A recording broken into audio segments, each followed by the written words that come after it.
కొంతమంది హిందుత్వం మీద పరోక్షంగా దాడికి రూపకల్పన చేస్తున్నట్టు నాకు అనిపిస్తుంది. ఎందుకంటే నేను కూడా ఎన్నో సంవత్సరాలుగా పురాణ చరిత్రల్ని చదువుకోవడమే కాదు, మన కుల వ్యవస్థను, కుల ధర్మాన్ని నేను తీవ్రంగా పరిశీలించాను కూడా. కులధర్మం అనేది చాలా గొప్పది.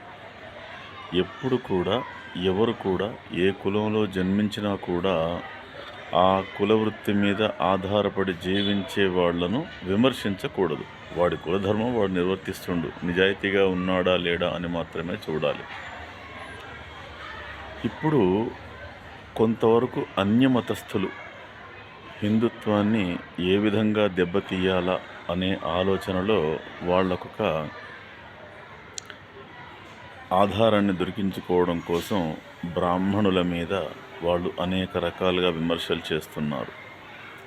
అంటే నాకేమర్థం అవుతుందంటే, బ్రాహ్మణుడు లేకపోతే వేదం లేదు, వేదం లేకపోతే దేవాలయాలు, పూజలు, నోములు, వ్రతాలు, యజ్ఞయాగాలు, హోమాలు లేవు.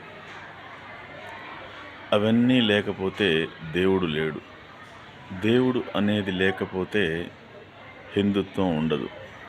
అంటే పరోక్షంగా బ్రాహ్మణ జాతి అనే వంకతో మొత్తం హిందుత్వాన్నే చిన్నాభిన్నం చేయాలని చూస్తున్నారేమో కానీ అది ఏ యుగంలో కూడా ఎప్పటికీ జరగదు. మిగిలినటువంటి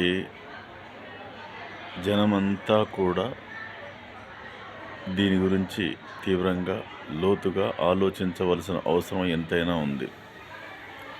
మాటి మాటికి అన్ని కులాలు ఒక్కటే అని మాట్లాడే వాళ్ళందరికీ నేను సమాధానం చెప్తున్నా. నిజానికి అందరం మనుషులమే. ఏ కులంలో జన్మించినా 1000 ఏళ్ళు బ్రతికేది ఏముండదు. అందరికి అన్ని కులాలకు భగవంతుడు ఇచ్చింది 100 సంవత్సరాలే. కాకపోతే వాళ్ళ ఆచార వ్యవహారాలని బట్టి, వాళ్ళు జీవిస్తున్న విధానాన్ని బట్టి కొందరిని కొన్ని రకాలుగా చూస్తున్నట్టు అనిపిస్తుంది. కానీ మనిషిని చూస్తున్నాం, మనిషితోనే ఉంటున్నాం అనుకోవాలి. మరి ఇప్పటికైనా సరే కులం గురించి ఎవరు విమర్శించవద్దని నేను కోరుకుంటున్నా. కులధర్మం చాలా గొప్పది.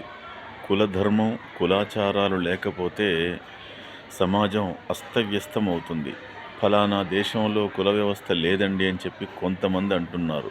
మరి ఆ దేశంలో సూర్యుడు అస్తమించినప్పుడు వాళ్ళంతా పండుకుంటారు. మన భారతీయులు పండుకుంటారా?